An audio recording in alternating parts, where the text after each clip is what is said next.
Kali ini kita akan bahas mengenai teori dan dasar-dasar kepemimpinan.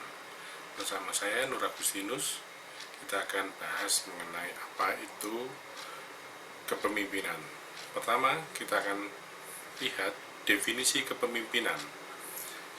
Kita harus tahu bahwa kepemimpinan ini adalah hal yang penting dalam manajemen, karena peran kritis yang dimainkan oleh pemimpin dalam efektivitas sebuah organisasi.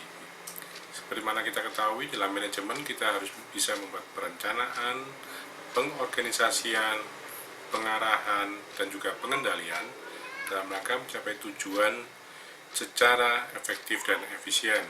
Disinilah letaknya pentingnya seorang pemimpin.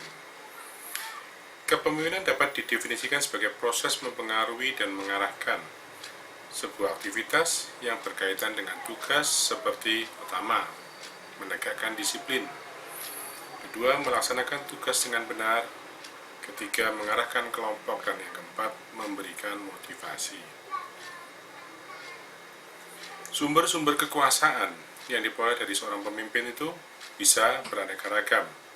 Umumnya bisa dibedakan dalam 5 hal, yaitu pertama dari segi kepakarannya atau kemampuan yang dimiliki oleh seorang tersebut, kepandaiannya, kreativitasnya, yang kemudian menarik anggota kelompoknya itu untuk bergabung bersamanya.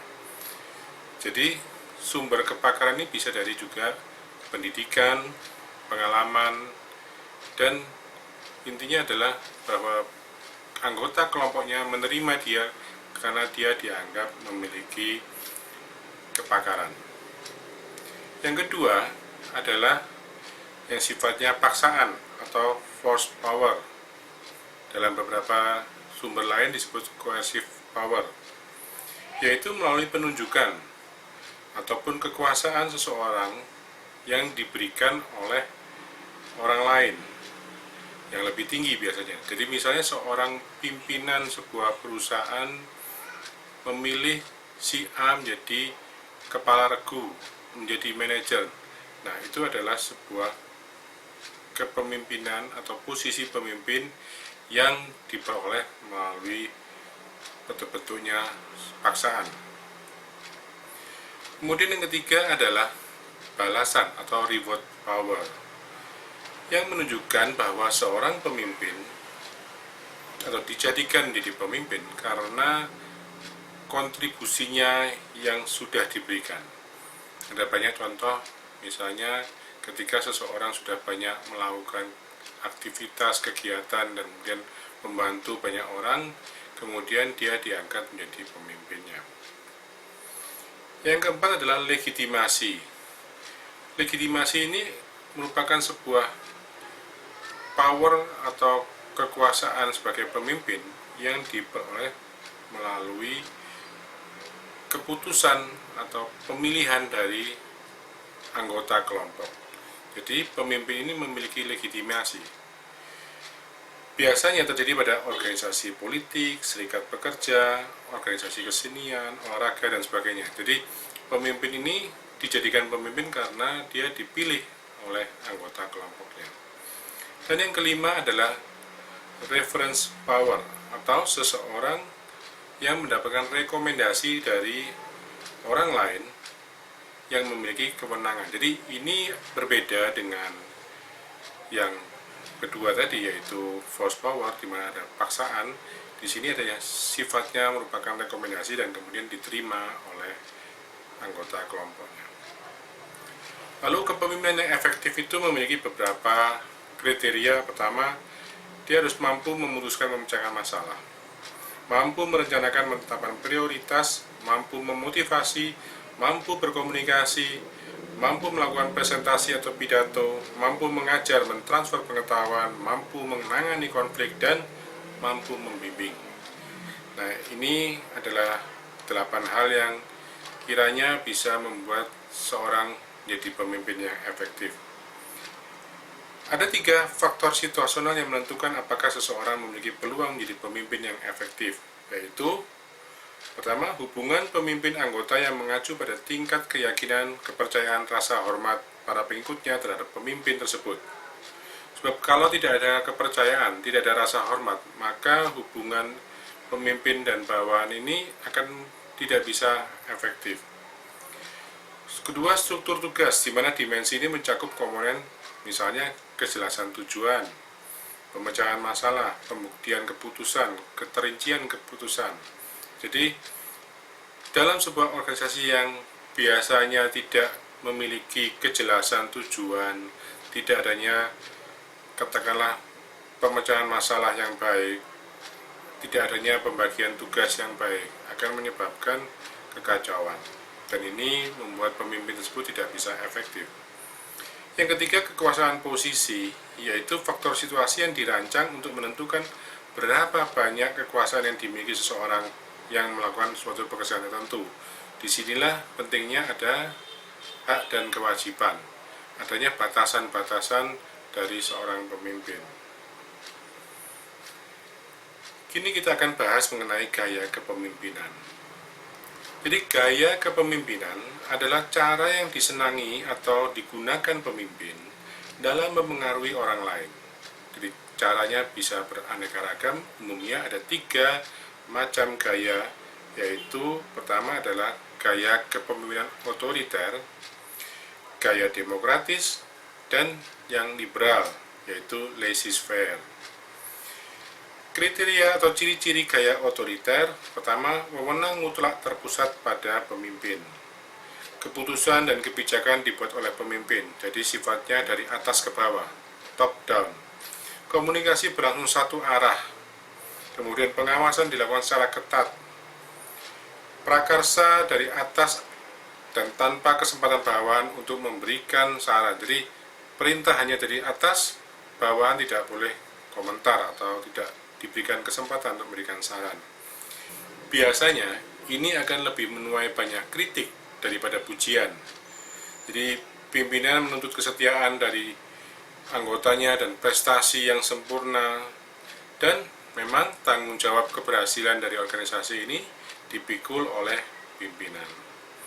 Kemudian ciri gaya yang demokratis, pertama memang wewenang pimpinan tidak mutlak. Pimpinan bersedia melimpahkan wewenang kepada bawahan. Keputusan dan kebijakan dibuat bersama antara pimpinan dan bawahan. Jadi ada semacam konsensus bersama. Komunikasi berlangsung 2 arah. Lalu pengawasan dilakukan secara wajar, bawahan diberi kesempatan untuk berprakarsa dan menyampaikan saran. Tugas kepada bawahan lebih bersifat permintaan daripada instruksi. Biasanya ini akan membuat kondisinya mungkin lebih bisa diterima oleh bawahan. Pujian dan kritik kepada bawahan diberikan secara seimbang, terdapat suasana saling percaya dan saling menghargai, dan tanggung jawab dipikul bersama dengan bawahan. Yang ketiga adalah yang tipe atau gaya laissez-faire atau liberal. Pertama, pimpinan melimpahkan sepenuhnya kepada bawahan. Keputusan dan kebijakan lebih banyak diserahkan pada bawahan. Pimpinan fungsinya hanya berkomunikasi apabila diperlukan oleh bawahan dan hampir tidak ada pengawasan. Pemrakarsa selalu datang dari bawahan, hampir tidak ada pengarahan dari pimpinan. Jadi memang terkesan ada pembiaran, tapi model seperti ini akan sangat cocok untuk bawahan yang sudah memiliki inisiatif dan kinerja yang bagus. Kepentingan pribadi lebih dominan daripada kepentingan kelompok. Tanggung jawab dipikul oleh orang per orang. Kemudian mengenai orientasi kepemimpinan, ketika seseorang memimpin, biasanya bisa dibedakan antara 2 hal, yaitu pemimpin yang berorientasi pada pekerjaan, yang disebut dengan task oriented, kemudian pemimpin yang berorientasi pada pegawai atau orang, yaitu employee oriented. Jadi dibedakan 2 hal. Pertama yang lebih pada tugasnya, pekerjaannya, tanggung jawabnya. Kedua yang lebih bersifat pada orangnya, kepada manusianya, ada hubungan interpersonalnya. Nah, dari teori ini, dari 2 hal ini, lahirlah juga gaya kepemimpinan situasional, yaitu gaya kepemimpinan yang diterapkan seorang pemimpin pada bawahannya tergantung pada level kematangan dari bawahannya tersebut. Gaya kepemimpinan ini dikemukakan oleh Hersey dan Blanchard.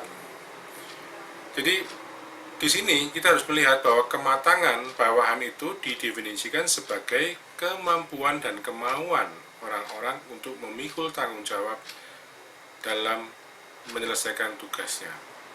Jadi kita bisa membagi dalam 4 kemungkinan. Jadi dalam sebuah matriks atau pembagian ini ada tipe yang kita bisa bedakan antara kemampuannya dan kemauannya.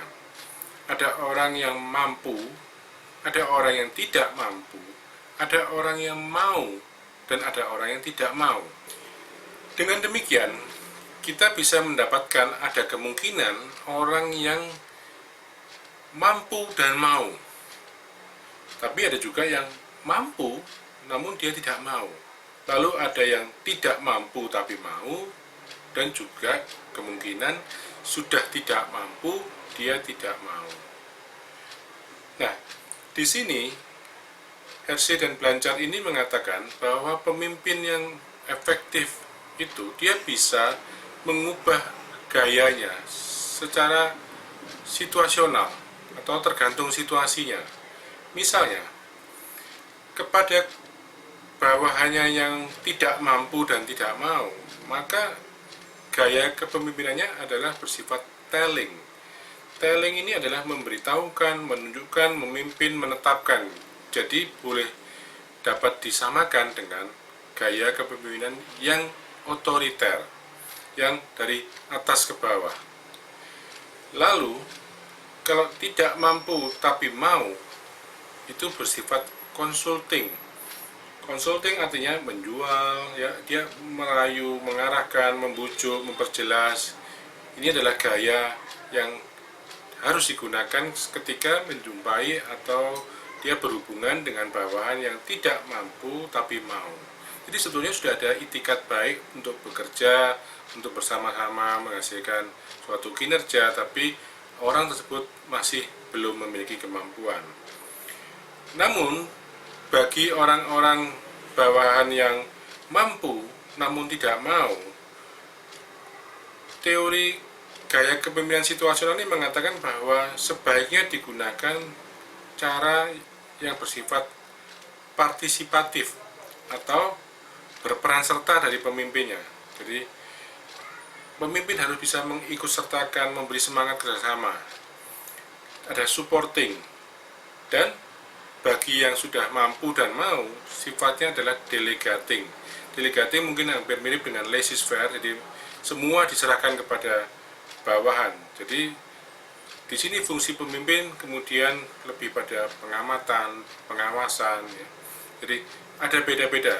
Kalau kita analogikan, ketika seseorang misalnya sudah piawai atau sudah pandai, kita tidak perlu harus mengawasinya secara detail. Mungkin ketika diawasi secara detail, akibatnya orang tersebut makin tidak suka.